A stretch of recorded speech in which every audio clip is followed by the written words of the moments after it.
All right. Good morning, everybody. Good to see everybody out there, seeing some permanent smiles and also some people who are smiling big, like Mr. Trent Rogers over there. So great to be with you guys. Hey, all right, let's get rolling. So a couple of core things that I wanted to visit with you about is as I'm looking at this group of individuals, I think the key thing I just want to focus on as we spend the next 30 minutes together is let's just talk a little bit about the market. Let's talk about what's happening in banking. Let's talk a little bit about what where this market seems to be heading, and I want to talk about it not from the standpoint initially of your necessarily how to respond to it, but more so just what's really going on with it. And I think it's a really relevant fact and the whole entire market and understanding it. And one of the things that I've recognized in this, we get rolling into this. There's three things I want you to pay really close attention to. Number one is, do you believe that you're either the best agent, the right agent, the agent who should be involved in actually selling a piece of property or helping someone buy a piece of property? The second thing on that list is that you can get the job done. So I would say there's these fundamental beliefs, those one and two, but number three is really important because it's something that I've seen really in these changing markets where I'm working and spending time with agents as a general statement that have never even seen bad markets. And unless you've been in this business longer than 13 years, you actually haven't seen a bad market. Because for 13 straight years, up until about 6 months ago, there was a steady climb up. And so it's only been in these last 6 months where people have had what I would call a little bit of a wake up call, a little bit of a hello, like, look what's going on in this market. And hey, I want to make sure I put some perspective to it or put some type of understanding to it. And how do I speak to it? So, number one, again, is I'm the best agent, the right agent for the job. But the second principle is I get the job done. But now there's a third. And the third principle or the third idea that I want you to write down, because I can know some of you are taking notes, is this. It's a great time to buy a piece of real estate, or it's a great time to sell. It's a great time to buy or sell real estate. Now, some of you may first go, oh, boy, wait, hold on, George, is it for sure? Well, looking at this group that's on this call, the majority of this group is individuals. Hold on, guys. I just got to do one thing. I put my phone on do not disturb. Okay. Otherwise, it's going to go nonstop. Okay. So with that, I just want to point out that this market is making people think some really interesting things, like that it's not a good time to buy, that it wouldn't be a good time to purchase a property. It wouldn't be a good time to sell a piece of property. And I just have to tell you that couldn't be further from the truth. Now, earlier this morning, if some of you are with me and we're repeating a little bit of this, I apologize. But look, the mother of memory is repetition. So if we were to look at just what I might call the Utah market, and someone says to you, George, what's this market doing? How are you responding? If they say, is it a good time to buy? You say yes, but what is your data points or what are your reasons as to why it is a good time to buy? And so today I had written down a number of different reasons why it is a good time to buy. On the flip side, you could say, is it a good time to not buy, or is it not a good time to sell? Well, that's all relative to people's circumstances, because I can look at even the transactions that I'm personally working on right now, deals that I'm personally doing with my son and myself, and I look at them as just as a reminder that all the deals I have going on right now, which are a handful of deals, either are doing these things. There's been a death, so there's an estate sale, there's a divorce, there's an investor who wants to expand, invest, and do more deals and flip and do different deals. There is people who want to downsize, people who are moving out of state, people who get job transfers, job loss, first-time home buyers. And so the array of different angles as to where real estate's being sold in today's market, despite what we're going to talk about here in a second, is pretty profound and pretty incredible. It's a lot of people. It's a lot of stuff going on. So as we move through this little conversation today, I just want to echo to you that there's going to be deals that are going to happen. The fact is what's important is that you get in the way of all of those things, that you get to be part of those deals. Because the problem is I'm watching so many agents who are still of this mindset, which is I'm going to either wait for business to happen, or number two, I'm going to go buy the business, mass advertising, leads, and all sorts of things. You may say, well, is that wrong? I'm not saying either of those two things I first have mentioned are wrong. But then there's a third component, and that is that you go out and get it. Now, look, if business is coming to you naturally and freely, hey, kudos to you. That's great, but it's not something you can guarantee, and it's not something you can absolutely 100% count on. And what I want from you is self-reliance and independence. Self-reliance and independence.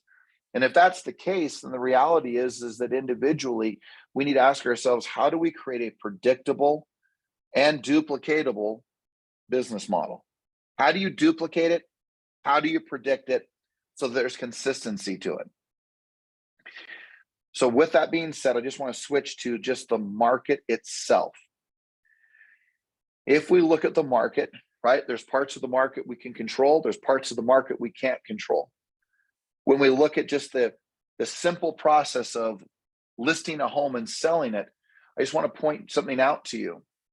This organization sold nearly 5,000 homes in the last 12 months. 5,000. Okay, so the reality is that if you sold a home 6 months ago and you had a listing, you're doing the exact same things you've done to sell homes. So first and foremost, above all things regarding the market, stop taking responsibility for the market. You are not the market. You don't represent the market. Unless you're buying a home in the market right now, you are not the market. So if that's the case, if you're not the market, stop taking responsibility for it. Because the problem is that people are continuing to take responsibility for the market, and they are not responsible for the market. Now, you can feel bad about the market. You can feel like the market's off. You can feel disappointed in the market. You can be frustrated with the market, but you aren't the market.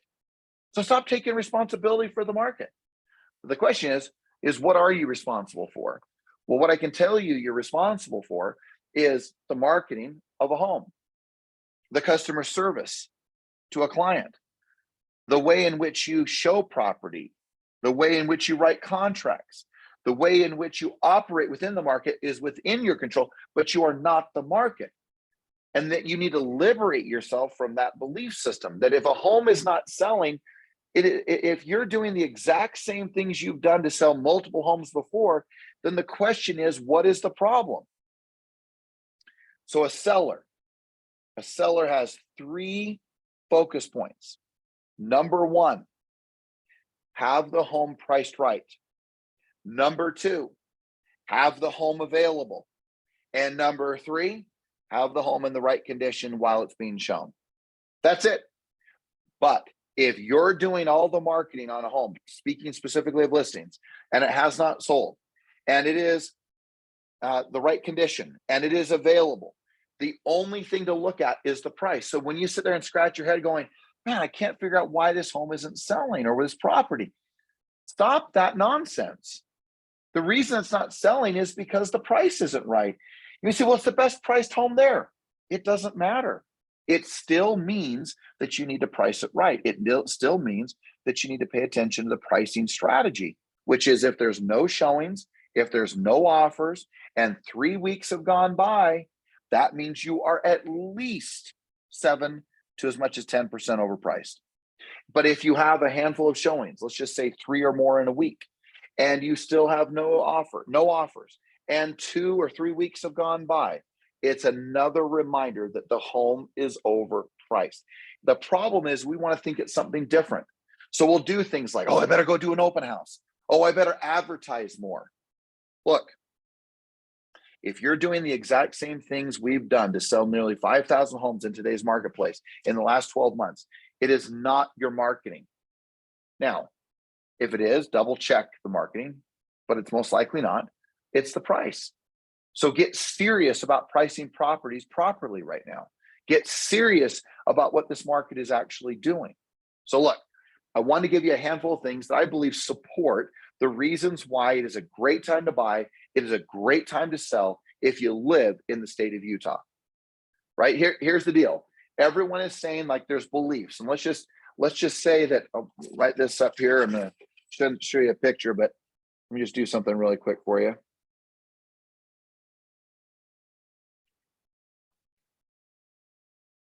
For those of you, hopefully you're watching, you've heard me talk about this before.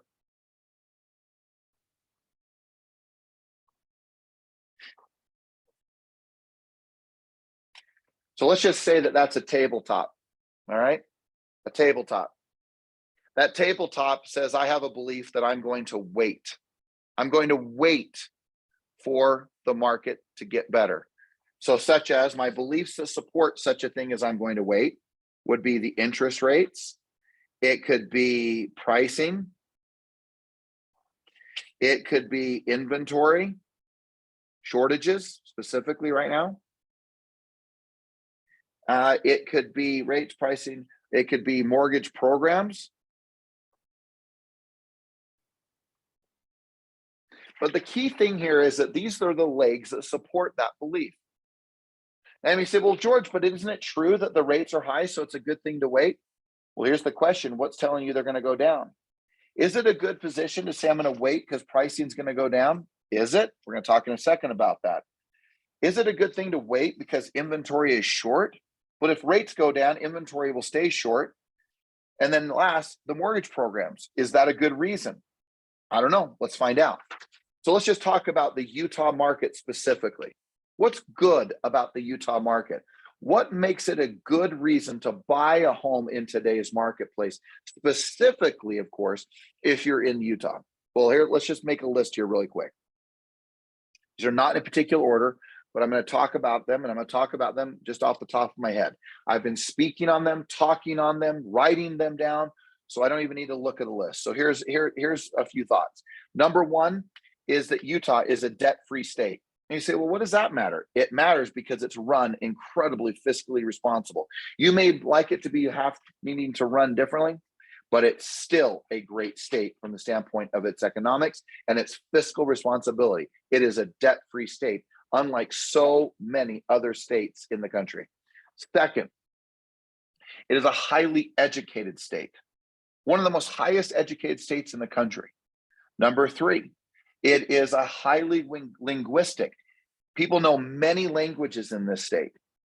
Number four, family size is abnormally large in the state of Utah, right? Abnormally large in the state of Utah. Look, I got 5 kids. I was playing golf on Saturday afternoon with 2 guys that I just met with my daughter, Bella. I said to each of them, I said, hey, do you have kids? Both of them didn't even know each other, but both of them had never had any kids. And both of them, one of them lived in Colorado and one of them lived in New York and had just recently moved to the state of Utah. Here's another stat for you. Everybody is coming to Utah. I say everybody, seems like it. Utah is a refuge.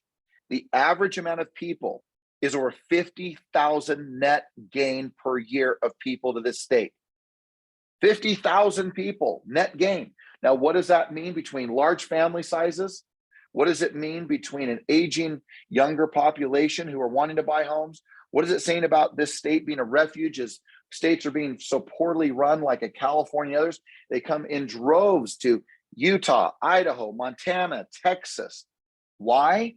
Because these states are refuges of being very well run and a place of, now go to the next thing on the list, affordability. Lots of people, no people never leaving because they want to stay here. So all these big families, all these kids, they never leave, they always stay. And so the state just keeps growing. Well, even Bank of America, right this next thing down, there's a housing shortage.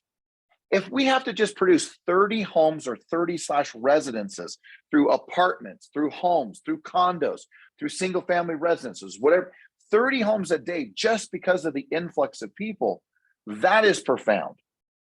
That is a big deal as to what this state is going to be engaging in and where it's moving in the years to come. So if there's a major housing shortage, again, that creates a major supply and demand issue. But what on top of that, what's creating a major supply and demand issue is the fact that so many interest rates on people's mortgages are at the 3% range. So if that's the case, people aren't wanting to sell. So we have a very low inventory, 45 days worth across the Wasatch Front.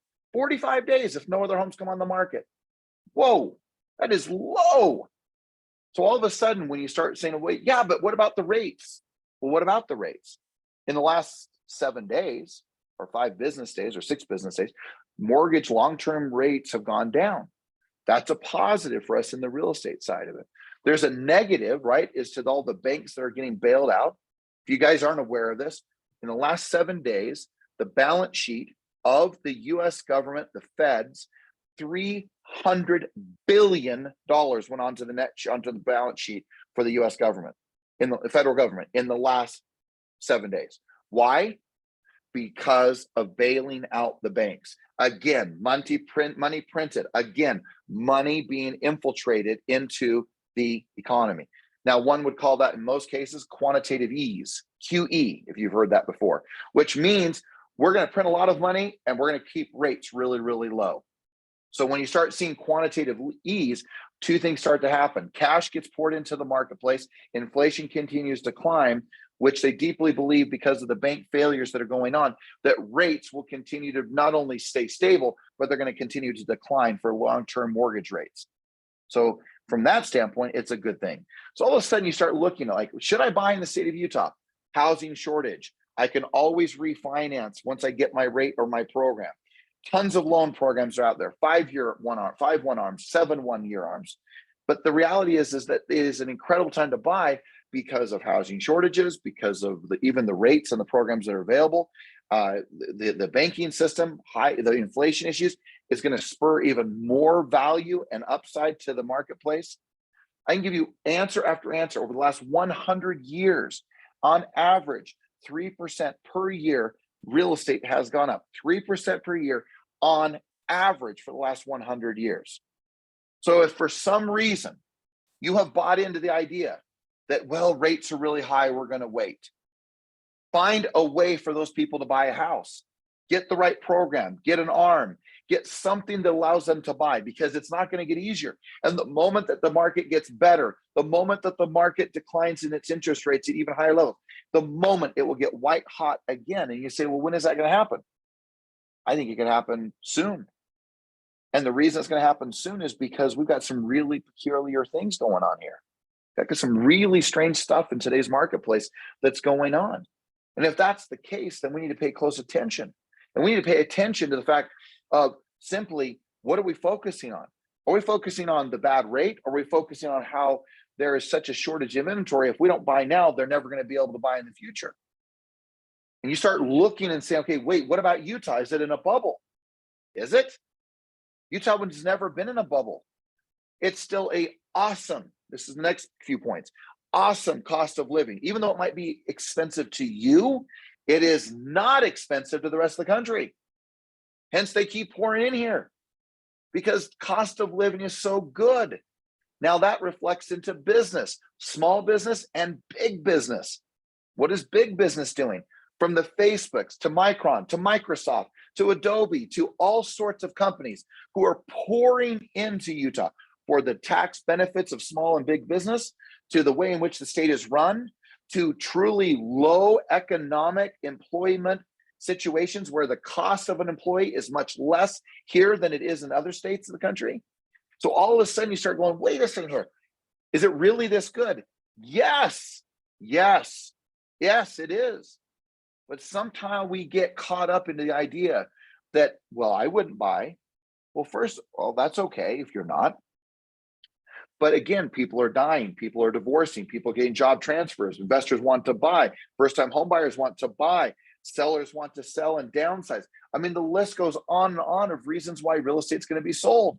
But if you are sold on why real estate shouldn't be sold, if you are sold on why the market isn't so great, if you are sold on the fact that you would wait, well, then what about everybody else?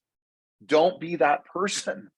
Be this bright light of calm and find the extraordinary reasons why it's a great thing to sell real estate. Look, in simple terms, yes, I agree that if someone's going to buy a home, and not buy and they're not going to, they're going to only live there for a year or two, high levels of risk. But if they're going to live in this thing 2 or 3 plus years, buy. Because I'm telling you, they may never be able to buy, because the market will turn on the flip of a coin, and all of a sudden it will be white hot because of what's going on with our economy. It could not be a better time right now than to buy. And although people have higher rates, and maybe the affordability is an issue, and maybe the ability to even qualify is an issue, but the fact is, get into a property, get into owning a piece of real estate, get into the fact that it is a critical time in today's marketplace with housing shortages. Mortgage programs are opening up. They can always refinance. And this belief of, I'll just wait, is nonsense at every level. Now, I love the fact of you as individuals who are on this call, but I would just echo to you that don't get sold. And here's the thing, don't get sold on what's not reality. Don't get sold on that I'll just wait, or I'll have my clients wait. What are you, before they couldn't ever buy the house because it was so white hot. Now the market is slowed down and they can buy the house, but it's not so hot because of rates. Guys, lock them in, because prices are going to continue to go up. I want to close with just this last little piece here about the banking system. The banking system's interesting. In a nutshell, we've moved entirely to a non-capitalistic banking system, meaning banks can't fail, the government won't let them, and they say, well, it won't cost us any money as taxpayers, which is absurd, because it's the consumer that's paying the insurance premiums on these FDIC things. And even then, there's money being pulled into this market in regards to it from even being pulled into it from even the areas of the areas of this market being pulled into from so many different areas of, my gosh, I've lost my train of thought. Oh, good gravy. The market's been pulled from the reasons because of people having from having low interest rates. So remember that all the positive things I talked about, this banking system, these challenges we're having with low interest rates, as bizarre as it has been, so awesome for the consumer, it is not so good for the banks. See, when you deposit money into a bank, they need to get a return on their investment or on your money. But they're limited to the way in which they can invest, especially even since 2007 and 8, because things got so sideways. Well, what did like a Silicon Valley bank do? They invested in 2-year treasury bills and didn't ladder up through different types of treasury bills and into the bond market. Well, what did that do? Well, when the treasury bill market, because they were locked into these 2-year treasury bills, when they needed to sell off those treasury bills to get money to give it to their depositors or their customers, they were not able to, because they were going to receive such a penalty for pulling that money out. Then what did they try to do? They tried to go to the Federal Reserve and lend more money so they could give it to their consumers. And this Federal Reserve went, whoa, time out. Why are you getting this money? And they said, well, we need to pay back the people who want their deposits back, because we can't pull it out of the treasury bills. And if they did, they were going to lose at big time levels. Now, why did all the people like in a Silicon Valley bank want to pull their money out? Well, the big guys want to pull their money out because they could go put it into the bond market at rates that were 4 or 5. They could go do that. And so they wanted their money out so they could go get a better return during the volatile times of the market. That's what started to cause this run specifically on Silicon Bank. Well, the challenge is that the banks can't get a solid return, but they're being protected by the US government, which means they cannot fail, which means that $300 billion in the last 7 days went onto your balance sheet at the Federal Reserve or the federal government. Why? Because no bank's going to fail. Because we're not a capitalist market anymore in regards to banking. It's a socialist market. Now, good or bad, it's protecting it from saving it from crashing and consuming, right? People's payrolls, people's businesses, individual, the mom and pop kettles, the mom and pop deal. But they're not going to allow it to happen. So if they're not going to allow the banking system to crash, they put money, this went and printed a bunch more money. What does that do to inflation? What it means is the last 6 months that they've been trying to drive the inflation numbers down by driving the rates up, all of a sudden they countered it by printing a whole heck of a lot more money again. They said, well, what is that? Is that bad? Well, bad for inflation. But let me tell you something, the last 7 days or 6 business days, guess what's happened to the long-term treasury notes, meaning the mortgage rates? Well, what has it done for the last 6 days? Driving it down. What do they believe the Federal Reserve will do? What is expected to do because of them printing money? Are they going to print money and then raise the Federal Reserve rate? Not much. If they do raise it, it'll be 0.25%, if at all. Because what are they going to do? Print money and then, oh, and by the way, we're also going to raise the rates. They're not. So it's a really unique time in regards to the banking industry, unique in regards to the mortgage industry, like for our world. It's unique because it's this weird space where we're printing money but trying to drive down inflation. It's not how it works. So the challenge is that the Federal Reserve or the Jerome Powell and all these guys that are some of the most intelligent people on earth are really struggling to find the space to where we can bring inflation down, but at the same time, be able to protect the banks.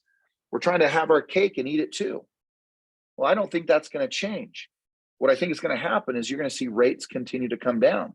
I think that rates are going to go down faster than you thought. And I also believe that inflation will be with you a long time. So why is it a good time to buy? One, rates are going to go down. Number two, it's going to become a frenzy again, and property values will start to soar again in some nature, in some way over the next 6 to 12 months or sooner.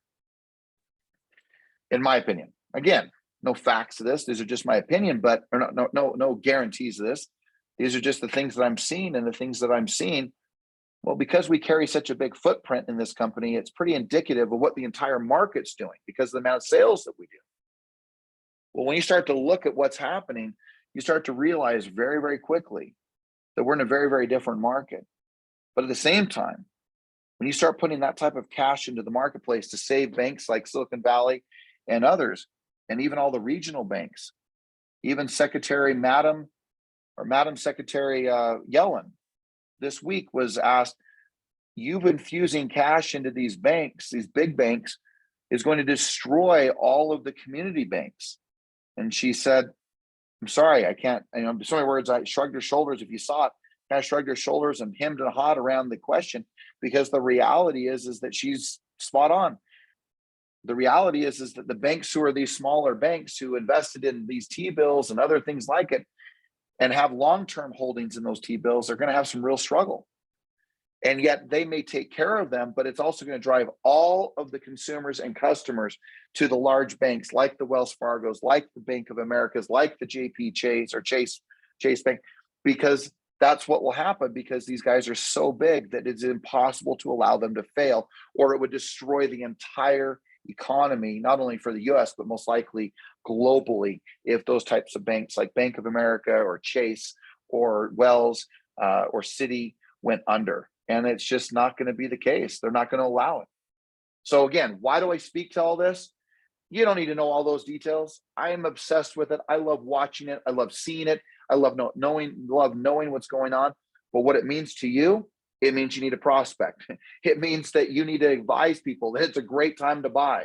It means that you need to get serious about your market and be able to understand, why is it such a great spot? Why is Utah so desirable? Why is it that it's not in a bubble? Why is it that will continue to flourish? You need to know that so you can speak intelligently. In closing, I'll just leave you with this last statement. I took a listing this last week. It's about to go under contract today. I did that with my son Isaac, and it was really quite fun to do. In the conversation after we were done, we were competing with a number of different agents from other companies. No one within Century 21, just want to point that out, but I wasn't. When we took the listing, I certainly asked, hey, may I ask you why you decided to choose us? And they said, well, it seems like you seem to know everything about this market. You seem to be the one who's most certain and most confident. When I walked out after we got the listing, I said to my son Isaac, I said, hey, tell me, what did you learn from all of this? And he said, these were his words. Here's a 20-year-old saying, here's what he said: be informed. He said, Dad, it seems like you knew everything there was about the market. And I said, I do know a lot. I said, let me ask you a question, Isaac. How much study do you think I do? How much effort do you think I make? How much time do you think I deposit into the idea of knowing this market? And he said, well, I don't know, like all young people do. I don't know. He said, and I said, well, let me tell you, 15 minutes a day. That's it. 15 minutes a day. That's what I focus on. For 15 minutes, I want to understand this market. I'm going to challenge you. 15 minutes a day. Become the expert. Master your craft. Know the answers. Know why the market's doing what it's doing. For 15 minutes a day, when you start stacking that up, you will become the resident expert. When you walk into the door of a home, whether it's a buyer or a seller, you will be recognized as the expert because you will speak from that. And instead of giving hugs and friendships of the reasons why you get listings or work with buyers, it will be because of your knowledge and the power in which you use that knowledge with. That certainty and that conviction and that confidence will be what people will be drawn to. And if you could bring all of that with your friendliness, with your great connections with people, your ability to connect, man, you put the two things together, your great knowledge and your great personality and your love and your care for another human being, that's an unstoppable alignment. Knowledge and love. Man, does it get any better than that? Or information that you are certain of, and then having care and concern and empathy and compassion for others. You bridge the gap of those two things and you set yourself into a place where very few people ever go. They just don't, because it takes work. It takes vulnerability and it takes effort. But you can, and you can be the expert in this stuff. And make sure that you do become that, because it will serve you well. That when you speak with the confidence to buyers and to sellers, they will look at you and go, whoa, this person knows what they're doing. I will list with them. I will buy with them. And in the end, they will always choose the person who is most confident and comfortable. All right, Rebecca, you asked, and let me close with this. What are some of the sources I go after? One, I always like looking at different news sources, and I'm not a huge proponent. I didn't say go onto the news for hours, but I'm okay with the CNBC, the CNN, and the Fox News for a short period of time. I would then moved from that to where I love to follow a gentleman by the name of Peter Schiff. Peter Schiff, like shifting the gears. All right. He is outstanding, has emphasis on real estate. He also has emphasis in the entire marketplace. The guy is a total stud, man. He is awesome. All right. If you haven't listened to Ray Dalio, it's another guy I'm going to tell you to go listen to. From a standpoint of history and understanding history, he is so good. So good. He has a newer book out that came out not too long ago called it's not the New World Order, but it's the New Something Order. But it's not. It just look it up. Ray Dalio. Next, Wall Street Journal, Forbes magazine. Like, acclimate yourself. Next, I go to the HUD website and I look at different changes. I want to go know what's going on with HUD. Then I go to Real Trends. Real Trends. That is one of the most renowned guys in the game of real estate and building companies across the nation. A gentleman by the name of Steve McMurray. Steve McMurray, who owns Real Trends. Then John Featherstone, who owns Inman Connect. INMAN Connect. And guys, that's about it, man. Here's another thing. I always watch Jerome Powell when he speaks, the head of the Federal Reserve. Go back and listen to a few of his talks. He doesn't talk long, half an hour to an hour, give or take the day. But Jerome Powell is someone I really like to listen to. I love to go listen right to the source, make my own assessments instead of everybody else telling me, well, what does Jerome Powell think? What is it that he's going to do? And I always like, because there's lots of volatility going on right now, I love to watch and listen to Madam Secretary Yellen. can't remember her first name, but Yellen, Yellen. And that's the main sources that I go after, right? And then my own assessment, my own observations. And I start looking, is there other people you can go to? Of course there are. But come to understand this market, be able to speak intelligently about it. Come to understand why it's a good time to buy a home in today's marketplace. Get serious about that, because it's what dictates your activities, your belief systems, your confidence, your mental toughness. Advising a client who will make some of the most important decisions of their lives, and make sure that you're at the forefront of that knowledge. And then with your care, your concern, your love, your appreciation, and your willingness to help someone, along with your knowledge, man, that is such a union of greatness. Make sure that you're there. Okay. In closing, any thoughts, questions, any comments anybody has, or anything else you want me to expand on in regards to this? But guys, master your craft if you want to ask another question or two as we wrap up, but master your craft. Truly understand this business. Don't let it be a hobby. Don't let it be a pastime. Truly come to understand, why is the market doing what it's doing? Where is it heading? What is your assessment of that? What do you think about it? I can just tell you this, the client, buyer or seller, the client, the buyer or seller, the client will always choose the person who is most certain. The person who is most certain is who they're going to choose. Okay, guys, incredibly appreciative to have you on this call. If you need me, I'm available. If you need to talk, I'm available. If you want some advice, I'm available. But I would love to hear your thoughts. If you don't have my phone number, you're welcome to write it down. It's 801-712-2626. 801-712-2626. Know that I am an open book. Whatever I think is going on, I'm going to tell you, and I'm going to give my best look at it and say, okay, how to respond. Remember, stop choosing to change your goals before you begin to change the approach. If you get your approach changed first to reach the goal, that is so much better than lowering your goal and saying, well, I had to lower it because of the market. You may need to, but first focus on changing your approach to this business before you sit there and go, I'm going to change these goals. These are too high. This is too much. I'm not on track right now. Change the approach. The way you approach your business is the primary thing today, so you can get the momentum going with what you truly want it to look like.